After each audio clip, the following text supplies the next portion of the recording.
إن الحمد لله نحمده ونستعينه ونستغفره ونعوذ بالله من شرور أنفسنا ومن سيئات أعمالنا من يهده الله فلا مضل له ومن يضلل فلا هادي له أشهد أن لا إله إلا الله وحده لا شريك له وأشهد أن محمدا عبده ورسوله وبعد. أيها الإخوة, salah satu musibah yang menimpa sebagian kaum muslimin hari ini adalah tidak adanya keberkahan. Gaji besar, anak cuman 2, tapi jarang sekali ngirim bantuan ke kampung orang tua, boro-boro ikut bantu bangun masjid, ya, boro-boro menyantuni fakir miskin, padahal gaji lumayan besar, puluhan juta misalnya. Anak bentar-bentar sakit, istri sakit, ya. Tidak ada, belum yang narkoba, belum anak tawuran, kantor polisi nebus puluhan juta, ratusan juta. Kenapa? Kurangnya keberkahan. Sementara di sebelah sana ada yang gajinya cuma 6 juta, 7 juta, tapi tiap bulan bisa mengirim bantuan ke orang tuanya, ke kampung, bahkan punya anak asuh, ya. Istrinya salihah, anak-anaknya nurut, belum disuruh dengar azan pada wudu ke masjid. Kenapa? Berkah. Nah, siang ini insyaallah kita akan bahas apa yang bisa menghilangkan keberkahan, terutama dalam usaha kita, dagang kita, jual beli kita. Mungkin waktu tidak terlalu panjang, kita langsung nomor 1. Ada 5 insyaallah. Yang pertama, jual beli kita, dagang kita insya Allah tidak akan mendatangkan berkah kalau kita bermain riba. Kalau dalam jual beli kita itu sudah ada riba, udah alamat, nggak ada keberkahan. Dan riba ini macam-macam, puluhan macam. Nabi tidak sebut satu persatu. Oleh karena itu Umar pernah mengatakan, dulu aku jual beli di zaman Nabi dengan siapapun nggak masalah. Hari ini aku berhati-hati. Itu zaman Umar, zaman terbaik, zaman sahabat, ya kan? Apalagi hari ini. Nah, di antara puluhan jenis riba itu ada yang dosanya besar sekali, ada yang sedang, ada yang kecil, ada yang paling kecil. Adapun dosa riba terkecil apa? Kayak tirrajulu ummah, seperti anak yang menzinai ibunya, waliyadzubillah, naudzubillah min dzalik. Itu yang paling kecil. Itu yang paling kecil. Gimana yang sedang, gimana yang besar? Maka wajib kita tahu riba itu seperti apa, macamnya apa saja, dan seterusnya, dan wajib kita hindari. Intinya begini, inti dari riba itu begini: tanpa jual beli, tanpa bagi hasil, tiba-tiba uang kita yang 1 juta menjadi 1,2. Yang 200.000 itu riba. Kecuali uang 1 juta itu kita belikan murah-murah, kemudian kita jual lagi, laku 1,2. Ah, jelas, ini kan jual beli, bukan riba. Ini nggak ada jual beli. Si fulan menjamin saya, Pak, kalau Bapak setor ke saya 1 juta, maka bulan depan uang Bapak sudah menjadi 1,2. Riba bukan? Riba bukan? Jelas riba. Kecuali begini, Pak, uang Bapak 1 juta, nanti saya akan putarkan untuk jual beli. Kalau ada untung 400.000 misalnya, Bapak 200, saya 200. Atau Bapak 300, saya 100. Tergantung perjanjian. Otomatis kalau rugi, ya namanya jualan kan tidak untung terus, bisa untung bisa rugi kan gitu. Kalau rugi berarti uang Bapak yang 1 juta ini bisa tinggal 800, bisa tinggal 500, bahkan bisa habis hilang. Nah, itu bagi hasil, itu mudharabah. Jangan seperti Yahudi. Yahudi itu apa? Yahudi itu nggak pernah bahas rugi. Pokoknya untung, untung, untung. Tidak dibahas itu rugi. Rasul dan para sahabat serta kaum muslimin mestinya tidak seperti Yahudi. Ketika muamalah, tentu ada untung, bisa juga rugi. Bahkan bisa habis bangkrut. Baru itu tidak riba, insya Allah. Nah, karena riba ini macam-macam, yang saya contohkan tadi sekedar satu contoh. Nasiah, 1.000 jadi 2.000, 1 miliar jadi 1,5 miliar, dan itu sebuah kepastian. Ya seperti di bank-bank ribawi ya, kan pasti kan? Pastilah. Bunganya itu pasti. Nah, itulah riba. Termasuk riba ketika tambahan itu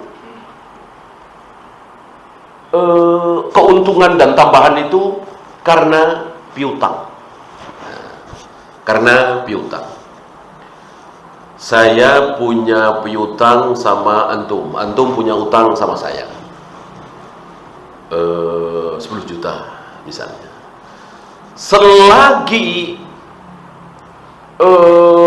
antum belum bayar utang 10 juta ke saya, maka motor antum saya pakai, sawah antum saya garap, rumah antum saya pakai untuk sendiri atau disewakan. Boleh kan? Boleh kan? Tidak boleh, itu riba. Mengambil keuntungan dari sebuah piutang itu ainur riba. Inti riba itu di situ. Mengambil keuntungan dari sebuah piutang. Karena dalam Islam, ketika kita menghutangi kepada seseorang, niatnya harus satu. Tidak boleh 2, tidak boleh 3, 4, 5, harus satu. Apa?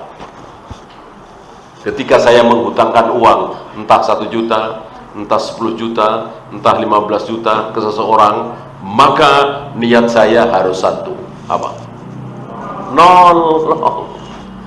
Nolong. Bolehkah selain nolong? Nggak boleh. Nggak boleh. Nih saya utangin ya 1 juta, tapi saya beli ini murahin ya. Boleh? Tidak boleh. Tidak boleh. Bahkan para ulama salaf itu sampai satu ketika itu berteduh, nggak berani. Cuman berteduh doang. Jadi waktu itu dia punya gadai gitu, rumah gitu ya, punya piutang. Lewat situ pas hujan deras. Dia mau berteduh di situ, dia nggak berani. Ini luar biasa ulama salaf kita ya, saking takutnya dosa. Karena kan mengambil manfaat walaupun cuma berteduh. Ya, saking hati-hatinya ulama kita, para salaf. Tidak seperti kita hari ini. Dengan demikian antum bisa jawab ketika saya jualan, Pak, nih handphone kalau mau cash 5 juta. Tapi kalau Bapak ngutang jadi 6 juta. Kira-kira boleh nggak? Iya. Kan ngutang tuh. Ya kan? Ngutang tuh. Begitu ngutang, maka dapat 1 juta. Ya kan? Kan ngutang. Tadi kita bahas, ketika kita mengambil manfaat dari sebuah piutang, minjamin orang lalu dapat manfaat, itu apa tadi? Ainur riba, inti riba di situ. Ya. Kalau cash 5 juta ya sudah. Kalau Bapak ngutang ya 6 juta lah. 1 jutanya apa? Riba. Riba. Ya. Bukankah boleh berjual beli dengan cara berhutang, nyicil? Boleh. Boleh. Aisyah diriwayatkan membeli seorang budak perempuan bernama Barirah, itu dicicil. Berarti kan hutang. Bolehkah? Boleh. Yang tidak boleh apa tadi?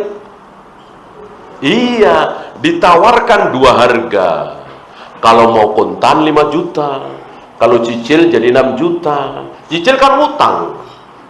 Dengan hutang lalu saya dapat manfaat 1 juta. Jelas riba. Kalau mau berapa, Pak? 6 juta. Boleh dicicil? Boleh. Kalau kontan berapa, Pak? 6 juta. 6 juta. Kalau memang mau jual beli nyicil. Ya tentu kita semua tahu kan jadi mendem modal, ya kan? Kan harus nunggu cicilan. Ya wajarlah lebih mahal. Nggak apa-apa. Nggak apa-apa. Tapi jangan ditawarkan 2 harga seperti itu. Artinya tidak mengambil keuntungan dari piutang.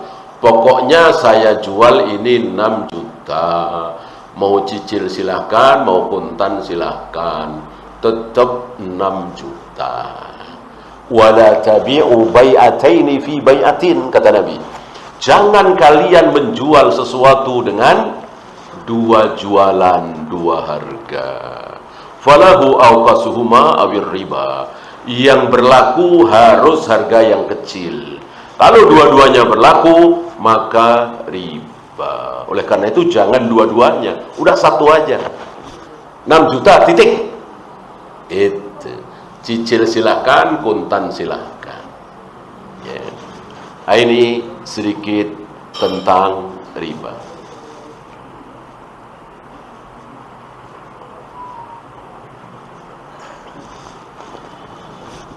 Kita tidak panjang lebar membahas riba karena masih ada 4 lagi, ya. Kan semuanya ada berapa? Semuanya ada 5 yang bisa menghilangkan keberkahan kita dalam jual beli. Semuanya ada 5. Yang pertama riba. Dan tentang riba ini ada ghubar, ada debu yang kita tidak bisa menghindar. Tidak ada seorang muslim yang tidak terkena riba walaupun debunya. Ini sabda Nabi alaihi salatu wassalam 1400 tahun lalu, mungkin hari ini sedang terjadi. Mungkin hari ini sedang kita saksikan debu-debu riba. Ya.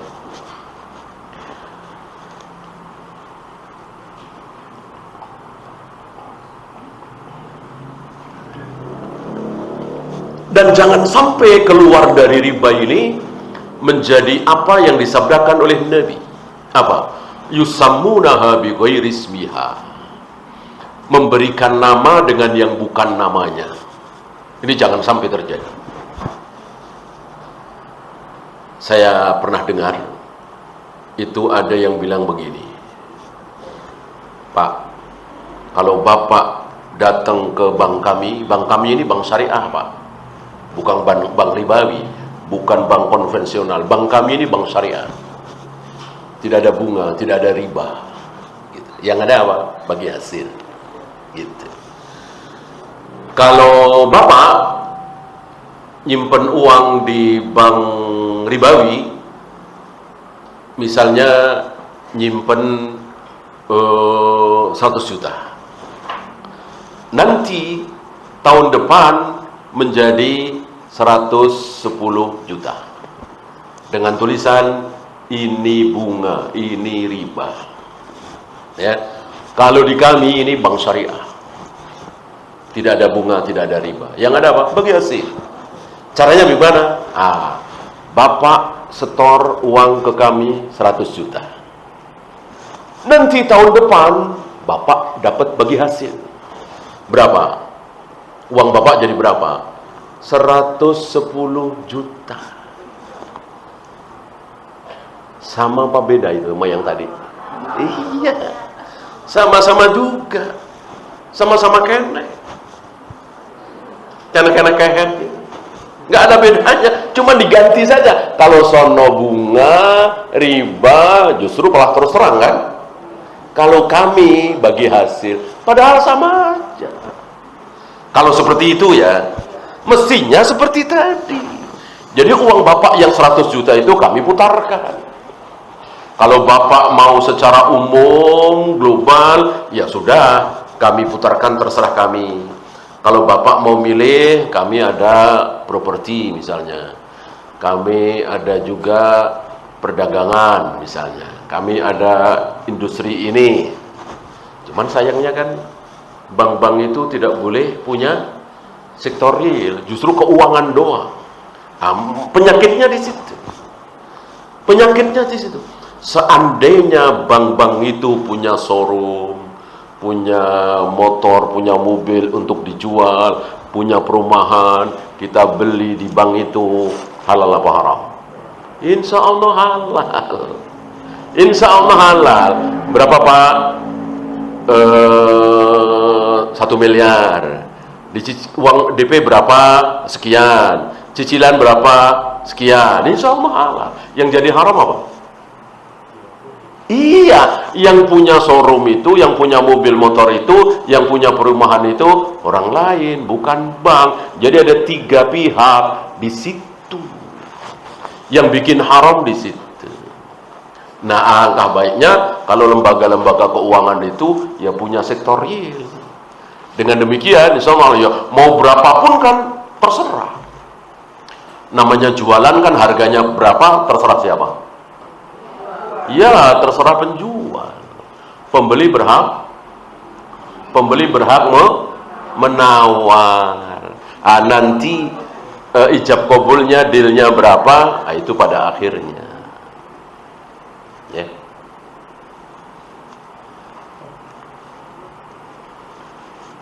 Sering begitu. Sering begitu. Ya. Ada contoh lagi begini. Kalau Bapak pinjam di bank-bank konvensional, bank ribawi, pinjam 100 juta, kembali 110. Kalau kami tidak. Kalau kami tidak. Loh, gimana caranya? Jadi begini. Bapak pinjam 100 juta buat apa? Oh, saya mau buat beli mobil. Mau buat usaha. Nge-Grab misalnya. Mobil yang Bapak incar kira-kira harga berapa? 100 juta. 100 juta. Oh gitu. Ya deh. Bapak 110 nyicil mau? Mau. Nah, lalu nyari gitu. Mobil seharga 100 juta. Nih, mobil sudah ada Pak 110 ya. Nanti dicicil. Gitu. Si Bapak boleh membatalkan atau tidak? Nah, kalau boleh, insya Allah halal. Kalau nggak boleh, maka berarti menjual sesuatu yang belum dimiliki. Bapak kan kemarin udah bilang, udah tanda tangan, mau nyari mobil seharga 100 juta, Bapak berani beli 110 dengan nyicil ke bank kami. Kok Bapak sekarang membatalkan, nggak bisa. Di sini ribanya, di sini haramnya. Terkena sabda Nabi apa? Wala tabi ma laisa indak. Jangan sekali-kali menjual sesuatu yang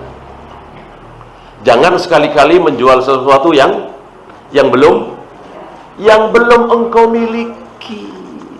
Ketika tanda tangan itu, mobil kan masih di dealer, masih punya orang. Kenapa sudah deal? Di situ haramnya, di situ nggak bolehnya. Ya, maka saya katakan tadi, alangkah bagusnya kalau lembaga-lembaga keuangan syariat itu punya showroom, punya properti, punya ini, punya itu. Berarti tidak menjual sesuatu yang belum dimiliki, kan nggak boleh. Ibu kasakusuk gitu ya, mau nggak handphone ini 6 juta? Ibu tahu di Glodok itu 5 juta. Ibu tahu, mau nggak? Oh, mau. Udah sini 6 juta. Ya, besok ya. Boleh? Boleh? Nggak boleh. Itu namanya menjual sesuatu yang belum dimiliki. Nggak boleh. Dimiliki dulu, baru dijual. Karena sifat dari pedagang itu harus apa? Sifat hebat dari pedagang para sahabat itu harus berani beli barang segini, belum kebayang siapa yang mau beli, namanya juga pedagang, ahli dagang kan, berani. Kalau nggak berani jangan jadi pedagang ya. Sekarang banyak yang penakut,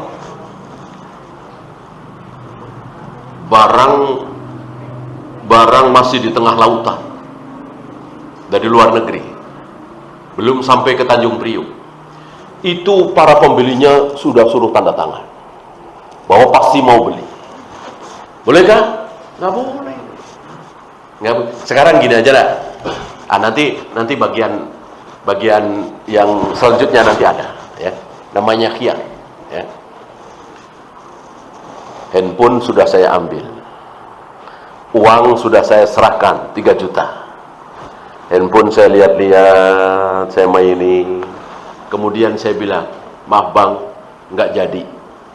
Si abang boleh marah nggak? Si abang boleh nolak nggak? Bang, saya nggak jadi beli. Padahal uang sudah saya serahkan 3 juta. Handphone sudah saya pegang-pegang. Ya, saya bilang, bang, nggak jadi bang. Ya. Si abang penjual handphone itu boleh nolak? Nggak boleh. Nggak boleh. Nanti ini selanjutnya ya, yang disebut dengan khiyar. Kita lanjut yang kedua dulu. Yang pertama apa tadi? Riba. Yang kedua goror. Sering dengar sama ya, gharar. Ghin ra gharar. Ghin ra alif ra ghararun. Apa goror? Duitnya jelas 1 juta. Dapat rambutannya nggak jelas. Bisa 10 kintal, bisa 5 kintal, bisa setengah kintal, mungkin cuman bisa beberapa belas kilo doang. Kenapa? Karena rambutannya itu masih berupa kembang. Ya, bisa nanti kena hujan lebat, kena angin, bisa gagal panen, bisa banyak sekali bisa. Itu namanya goror. Bolehkah? Tidak boleh. Saya beli ini ikan yang ada di Empang ini ya, 1 juta. Nah, bisa dapat 1 kintal, bisa dapat setengah kintal, bisa cuma dapat 5 kilo. Kan nggak ketahuan ada berapa kilo di Empang itu. Ini namanya goror. Bolehkah? Tidak boleh. Kecuali yang ringan, ya. Goror ringan boleh. Bu, ini nasi sepiring berapa? Oh, 5.000. Nah, saya beli 2 piring. Ya. Ini nasi sepiring yang kiri sama yang kanan sama persis nggak? Sama persis? Nggak mungkin. Apa dihitungin? Ya, berapa butir itu? Kan nggak mungkin. Kira-kira. Goror kan? Boleh kan? Boleh, karena ringan, tipis. Gitu ya. Kalau tadi kan bukan tipis, bukan ringan. Orang bisa 10 kintal, bisa setengah kintal, bisa cuma 10 kilo. Bukan ringan lagi. Oleh karena itu, ketika ibu makan di satu tempat, mau makan apapun bayar 200.000. Mau makan apapun 200.000. Goror bukan? Goror jelas. Nggak mungkin perut ibu dengan perut saya, dengan perut si fulan sama, kan nggak mungkin. Apalagi kalau bawa anak kecil, ya, goror. Halal haram.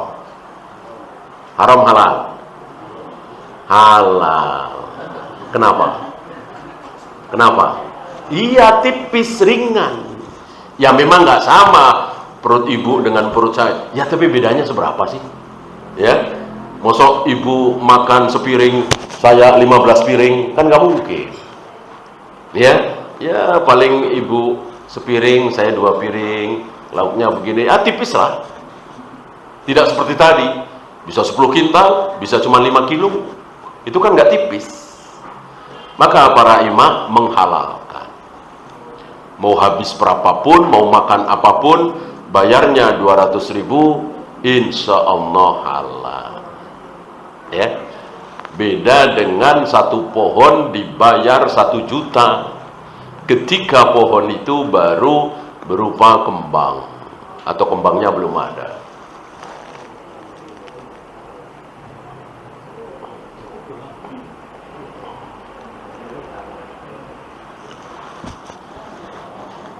Itu goror.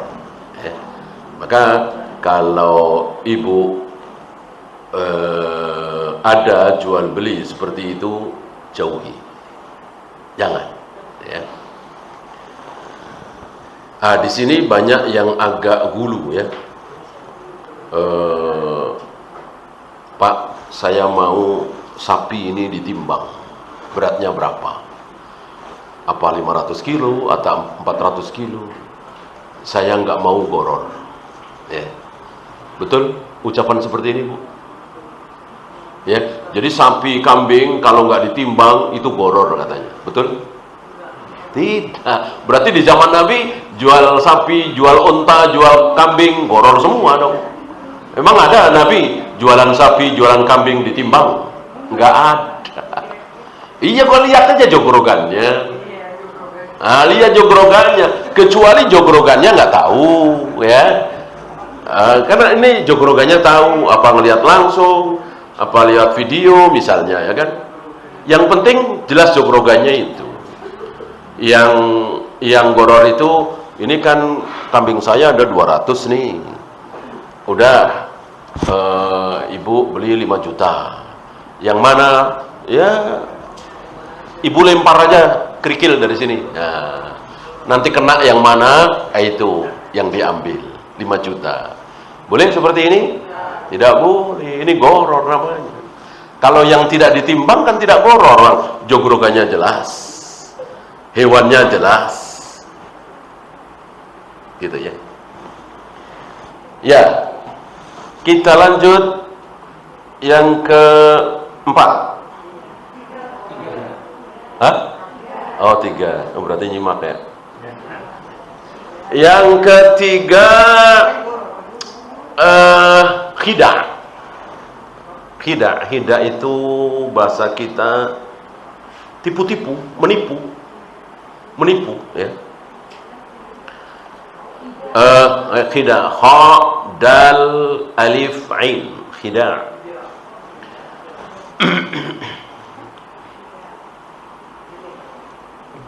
Saya kira ini banyak ya. Ada yang vulgar menipunya, kambing yang ini padahal enggak, sapi yang ini padahal bukan yang itu.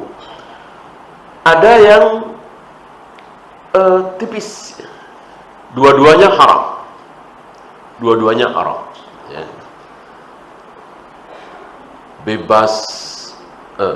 Bebas nelpon selama 2 jam.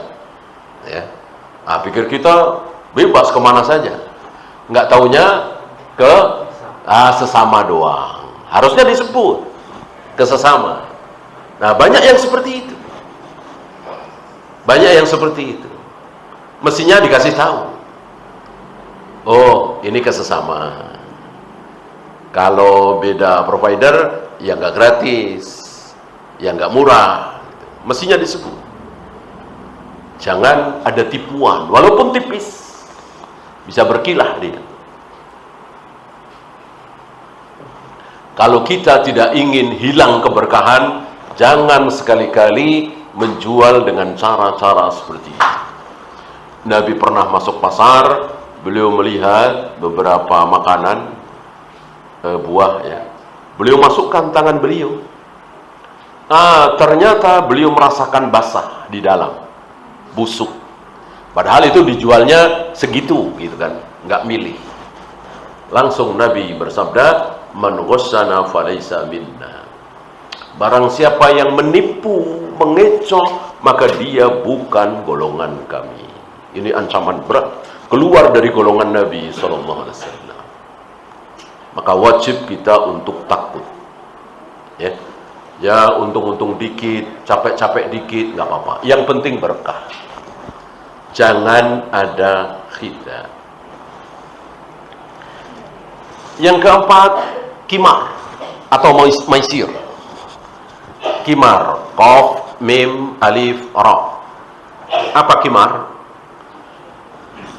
Kalau dia untung, saya pasti rugi. Kalau saya untung, dia pasti rugi. Itu kimar namanya. Nggak boleh. Kalau jual beli, pembeli untung nggak? Untung. Dapat barang yang dia inginkan, walaupun mungkin mahal, tapi dia puas. Penjual untung, dapat uang yang dia inginkan. Itu jual beli yang sah. Nah, ini ada jual beli atau muamalah atau apalah namanya. Kalau dia untung, pasti saya rugi. Kalau saya untung, pasti dia rugi. Gitu. Saya baru setor 3 bulan. Sebulannya 100.000. 100.000, 100.000, 100.000. Berarti kan 300.000. Saya baru setor 300.000, habis itu saya sakit. Masuk rumah sakit, biayanya 50 juta. Langsung ditanggung oleh dia. Maka saya untung, saya menang, dia rugi. Baru dapat 300.000, udah ngeluarin 50 juta. Ini judi. Tidak syak lagi. Ya. Sebaliknya, saya setor 100.000, 100.000, 100 tiap bulan sampai 10 tahun. Udah dapat banyak sekali.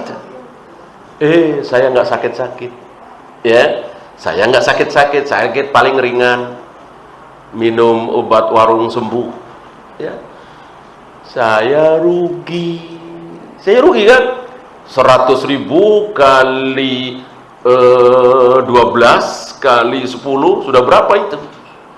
Hilang. Tahu begitu ngapain saya setor 100.000 tiap bulan? Dia untung gede, dapat segitu besar.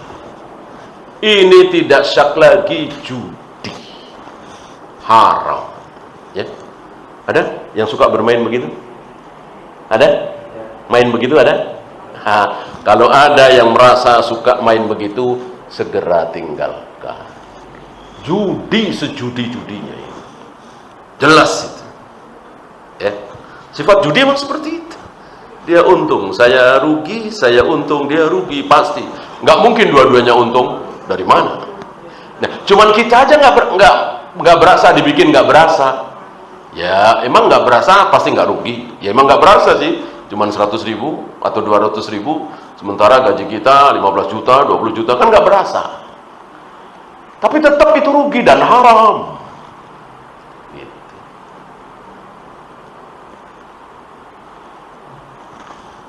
Yang bisa ngalahin saya panco, nih.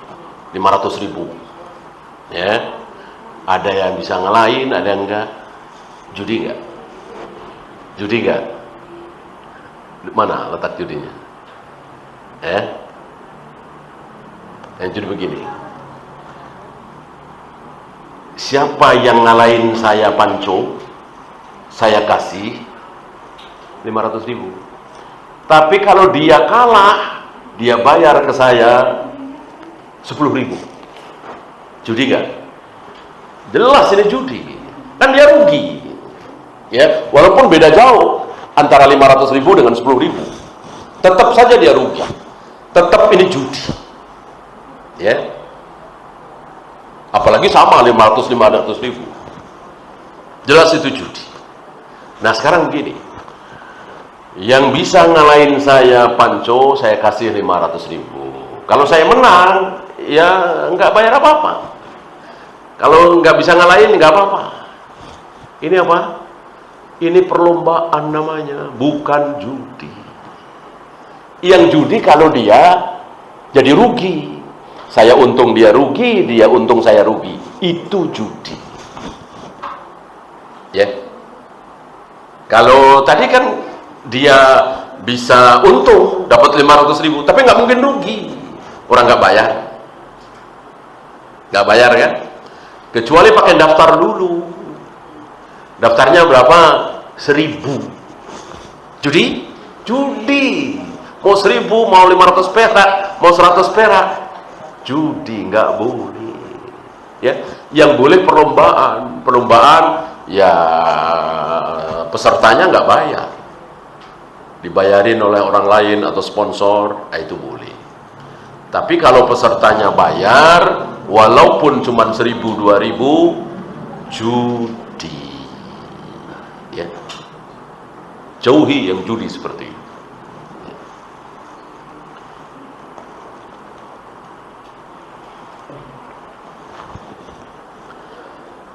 Nah, yang terakhir yang kita bahas tadi, yang kita singgung sedikit tadi, khiyar. Apa khiyar? Khiyar itu memilih antara dua hal. Mau meneruskan akad jual beli atau membatalkan. Itu namanya khiyar. Boleh meneruskan, boleh membatalkan.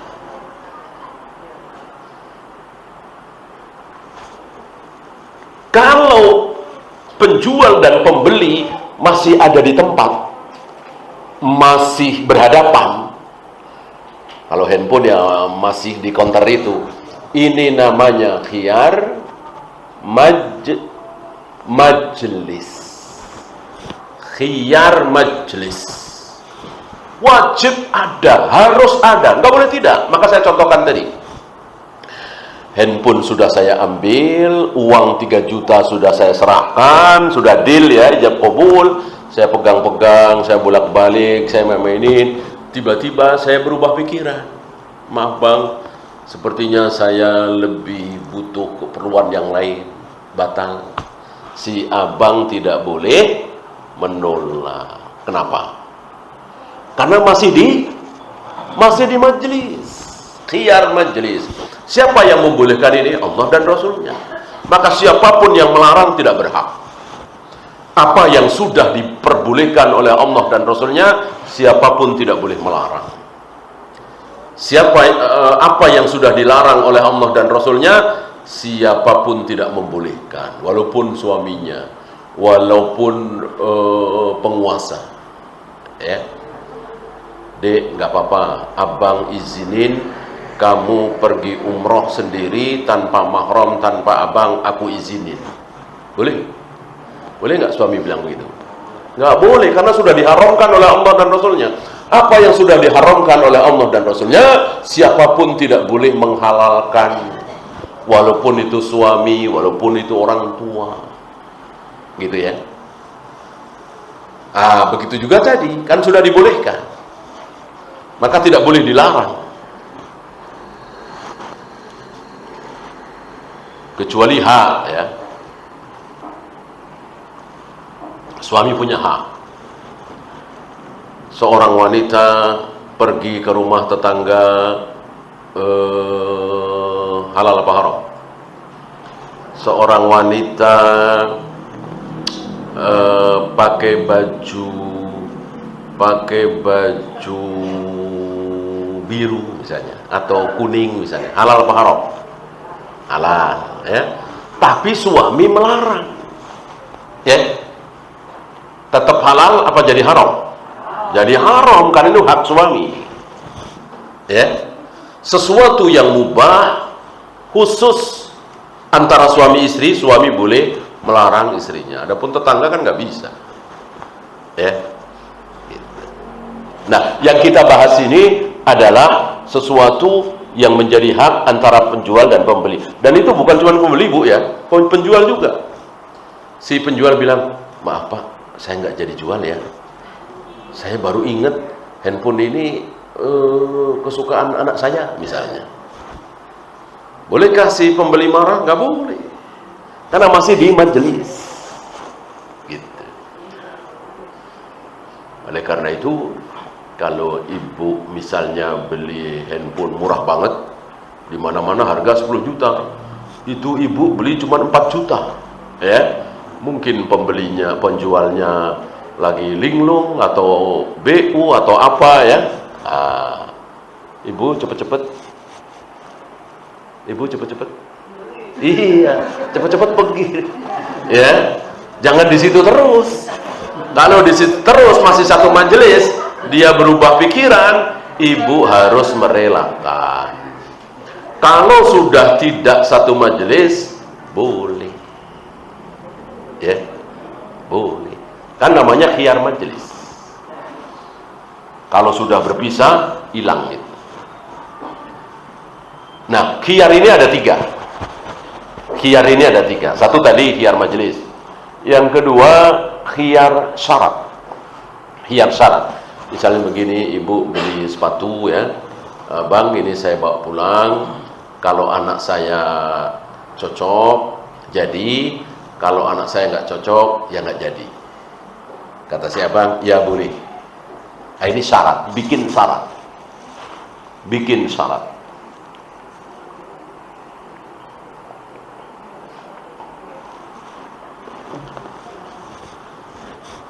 dan khiyar syarat ini tidak boleh lebih dari maksimal 3 hari. 3 hari.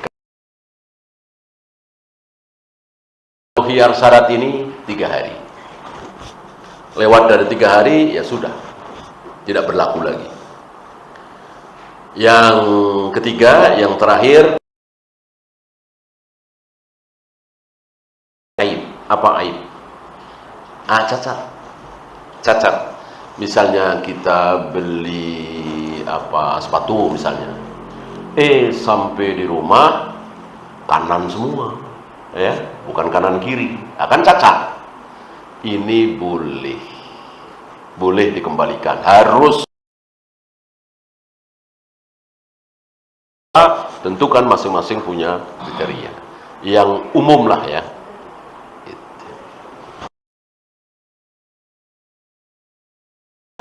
Jika ada syarat barang yang sudah dibeli tidak boleh dikembalikan lagi, apapun yang terjadi nggak boleh, tidak.